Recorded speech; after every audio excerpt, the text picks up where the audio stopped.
Hi everybody, this is Pramita here and welcome ladies back to another session of hand painted covers that we were working on.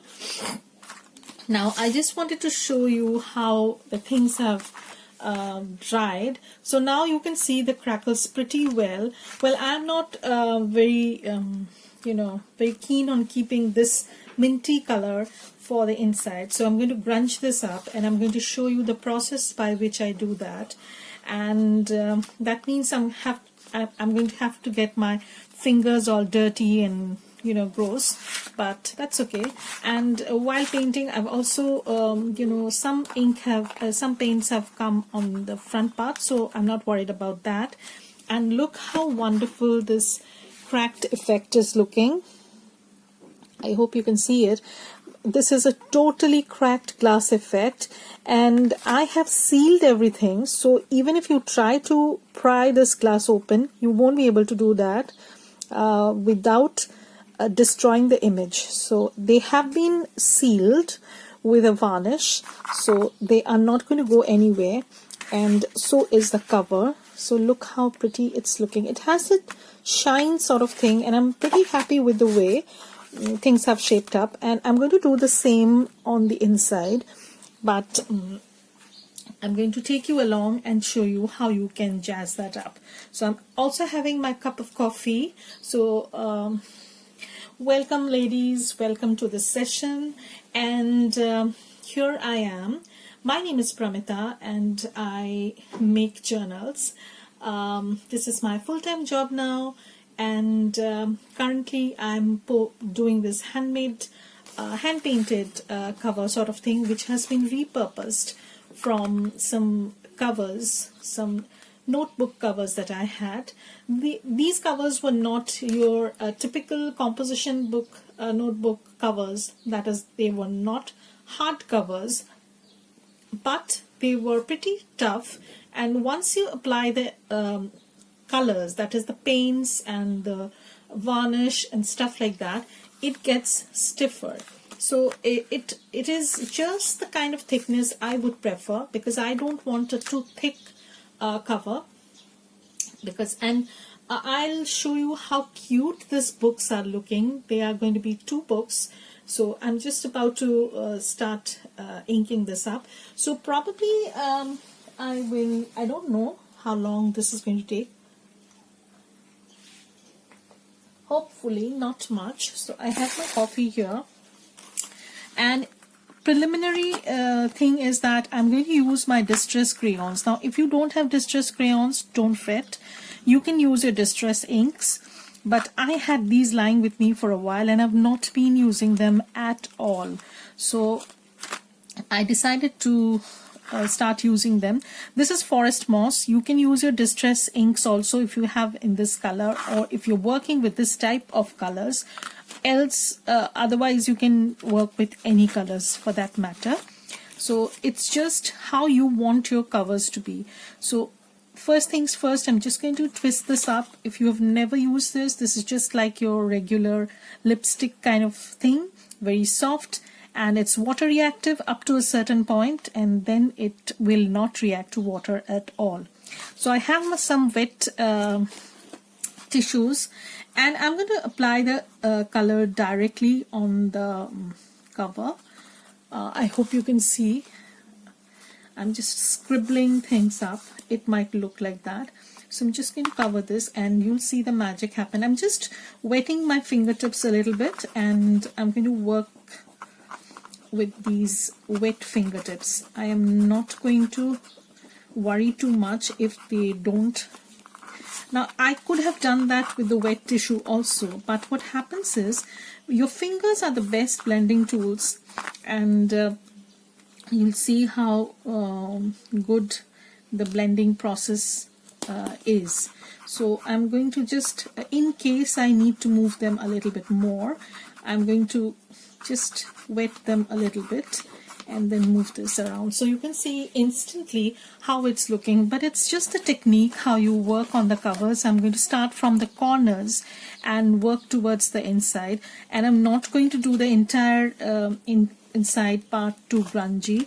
So I am using forest moss, and I'm also using gathered twigs. Gathered twigs is one of my go-to favorite colors in the distress ink category, because I find this more useful than vintage photo.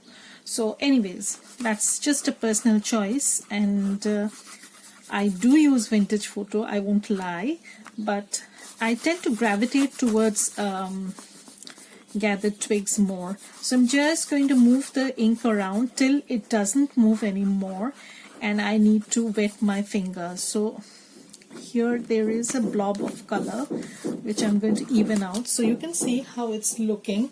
It's instantly looking a little bit different. Look at this side and look at this side. It's totally different, and once I finish this, you will see how different they look. I'm also going to give a little bit of gold polish to this, so you'll see how I go about that. So I'm just going to, there's no rhyme or reason, guys. It's just your sense and sensibility that is going to guide you. So I'm just trying to, just as I said, as soon as I feel that I can't move the, see, the colors are not at all coming off, these chalk paints, so I know that these are good. Only the extra, you know, the ones that are looking a little bit flaky kind of thing, overlying, only those things are coming off. So instantly it's looking so grungy. I love this. And again, I'm taking my forest moss. This is the easiest way you can grunge up your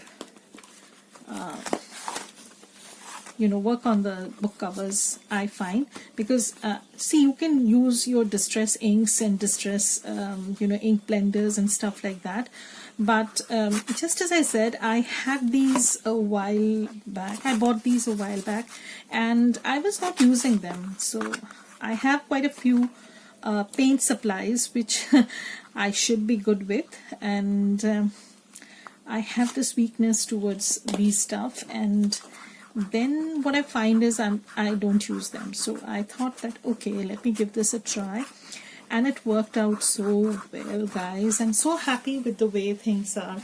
So just look at the cover right away, and it just took, I think, 2, 3, or maybe at the most 5 minutes. So I'm not going to grunge the entire thing. Just as I said, this is a wet wipe, and I'm just dipping my finger into this, and just so that it reacts well with water quickly, because once it dries, it's not going to move about. So I'm going to have to coax that movement by using some wet fingers. So I'm going to do that.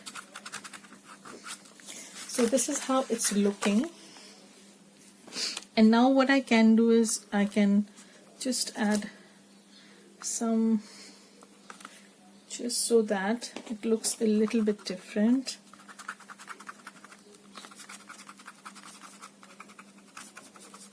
Okay, so it's like this.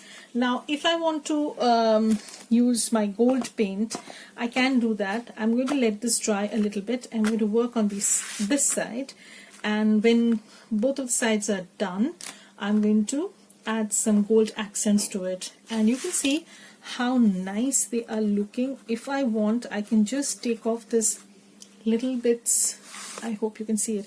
See, here I have the golds covered with the distress inks, and I want to take these off, so I just want to showcase this peeled kind of effect. So I've done that. I just wiped it with a baby wipe, and I'm going to work on this side, and then I will show you how I add the metallic tinge to it. So this side is done, so we are working on this side. This is pretty quick, but the thing is that you have to be quick with this, otherwise the colors are not going to move after a while. So I'm just wetting my finger again, and my fingers will get gross, I know, and that is why one of the reasons why I don't use nail polish, because I often mess that up. You know, it looks gross, and I stopped wearing nail polish altogether. So when I'm going out somewhere, only then do I use polish. Otherwise I don't, because I inevitably mess that up. So again, I'm going to use my fingers. So if I find that this is not moving, you can do the same with your distress oxides or distress inks, but since I had these crayons, I'm using them. I think you can use your gelatos if you have, but I'm not sure because I don't have gelatos. And I did have some plans of buying them, but then I thought I will probably not use them ever, or very little, so I would rather not buy them because they are pretty expensive. And see how the color has seeped through the cracks, and now it's giving a different kind of a look. So I can take the wet wipe and work on that, but you know, it becomes too watery to my liking, so I don't want to do that. I just want to keep it like this. So I'm pretty happy with the way.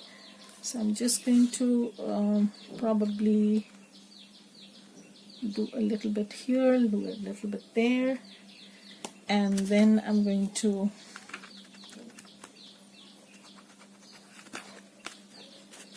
okay. So I'm just going to. This is like a, you know, a cracked door kind of look that I wanted to give, barn door sort of thing, maybe, but I'm not sure. So if I think it's too grungy, I'm just using my baby wipe directly, and I'm going to take that tinge off, extra color off. So I can do that with the wet wipe immediately, but you don't have to wait too long for that, because otherwise it will be difficult to just move this color around, because it works best as soon as you put the color in. If you let it sit for a while, it will not budge. Okay, so you have to be careful. So this is how the cover is looking, and I'll probably put a little bit over here, not much, and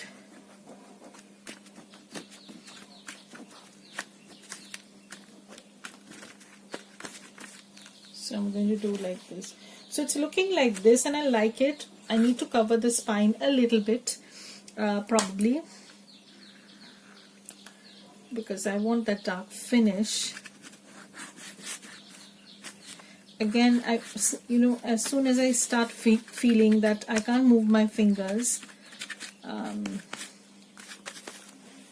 so I'm not covering anything on this side because this is going to be totally covered. Because this is going to have a fabric lining, so I'm not going to do anything to this anymore, and I'm going to start using my gold paint.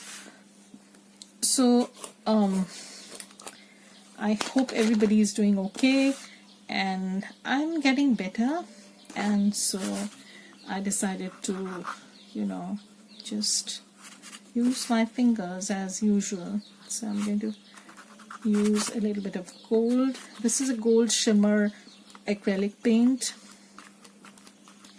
and you don't need to use this. I just wanted to give this this kind of effect, so I've used this. You can just use a dark chalk color, chalk paint, and or some sort of dark acrylic color. Then you can paint with a lighter shade, or you can do the other way around also. You can paint it with a light shade and then use your crackle paint and crackle medium, and then you can use a darker color. So only difference will be the lighter color is going to be showing through the cracks instead of this gold color. So I am going to just add a little bit of accent, you can say, not much, because otherwise it's going to look too gaudy. So it's going to look like this. I am going to cover that with a little bit of gunmetal color also. So this is how I'm just, so this is how it's going to look. I'm just adding a little bit of gold accent, and you don't need to do that. You can do anything, any color accent you want. It's just that I want to put this kind of thing on the cover. That's it. So I'm not going to put any more gold over here. I'm going to just close this up. And this is a gunmetal color. This is pretty dark, so I want to use that so that, you know, the shine is muted, but it's there. So I have used this a little, not much. So I'm going to use this so you can see how dark it is. And again, I'm working with my fingers and I'm just dabbing a little bit here and there. Probably I won't be using much because so that's that. And I'm just going to use a little bit here and there, not much. I just don't want to dull this too much. So that's that. Just a little bit. And remember the colors that have seeped out. I am going to use the gunmetal color a little bit, and I'm just going to ink this. Okay, and I'm just going to turn this. I'm just going to cover this, you know, basically with a little bit of gunmetal color so that it doesn't look odd, because yeah, so I think it's good. So I'm just going to let this dry a little bit, and again my fingers are all messed up, as you can see. And mixed media, making stuff like this, you know, is a little bit dirty because it, you know, messes up a lot of things. But now what I'm going to do is I'm going to seal the entire thing up. Now this is still not sealed, okay? So I need to seal everything up by using a varnish. So I'm going to show you how I do that. So I'll be back with my brush. Okay, so I'm back with the varnish and the brush. So I'm using a Decor Varnish. You can use any varnish or any sealant for this matter. This is the brand I'm using. This is an Indian brand, and now I think they are also being sold at Michael's. So, and this is pretty reasonably priced. So I thought that, you know, I should use this instead of going for some other brand. And the review was very good, you know. And this is just like a watery solution sort of thing. You just need to brush it over your paint just to seal it up so that it's waterproof. It doesn't go anywhere. It's, you know, it's sturdy, and also this will give a shine. So you will see once it dries. I'll post an update once it dries, and you'll see how shiny and glossy everything becomes. So, and you need pretty, you know, this is a little bit fluidy kind of thing, so you don't need much. It's pretty good. So I'm just covering this up. So I'm just going to put a few droplets, and so after I finish this part, I'm going to let this dry thoroughly, you know, so that there's no wet, anything is wet, and then I will add the signature in, or the journal pages in.